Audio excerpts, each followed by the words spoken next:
आणि पुढे एक मोठी बातमी येते आहे। संभाजीनगर, वडगाव, कोल्हाटीमध्ये अपक्ष उमेदवार विजयी ठरलेले आहेत। अवघ्या एका मतानं या अपक्ष उमेदवाराचा विजय झालेला आहे आणि अपक्ष उमेदवार सचिन गरड हे एका मतानं विजयी ठरलेले आहेत। फेर मतमोजणी झाली आणि त्यानंतर सचिन गरड हे एका मतानं विजयी ठरलेले आहेत। हा एक निश्चितच मोठा विजय म्हणावा लागेल। सचिन गरड यांची एका बाजूला आपण ही दृश्य पाहतोय। अपक्ष म्हणून ते या निवडणुकीच्या रिंगणामध्ये उभे होते आणि केवळ एका मतानं त्यांचा विजय झालेला आहे। त्यामुळे निश्चितच हा विजय अत्यंत मौल्यवान विजय असं म्हणावं लागणार आहे। संभाजीनगरमध्ये वडगाव कोल्हाटीत अपक्ष उमेदवाराचा विजय झालेला आहे। समसमान मतं मिळाली होती, त्यानंतर फेर मतमोजणी करण्यात आली आणि यात एका मतानं अपक्ष उमेदवार सचिन गरड विजयी झालेले आहेत। फेर मतमोजणी करण्यात आली होती आणि ज्यामध्ये एक मत त्यांना अधिकचं मिळाल्याचं लक्षात आलं आणि त्यानंतर त्यांचा विजय जाहीर करण्यात आला आहे। मी एक मताने फक्त निवडून आलो।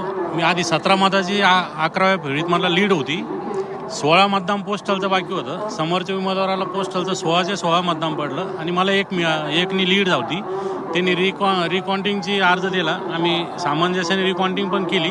आता सरांनी त्यांच्या सगळ्या समोर परत रिकाउंटिंग करून मला एक मताने 11व्या फेरीत विजयी घोषित डिक्लेअर करणार आहे। दादा, एक मतानं निवडून आलात, काय भावना आहे? कारण प्रत्येक एक मत महत्वाचं असतं। डोळ्यात पाणी, कारण मी भूखंड माफियाच्या विरोधात लढलो।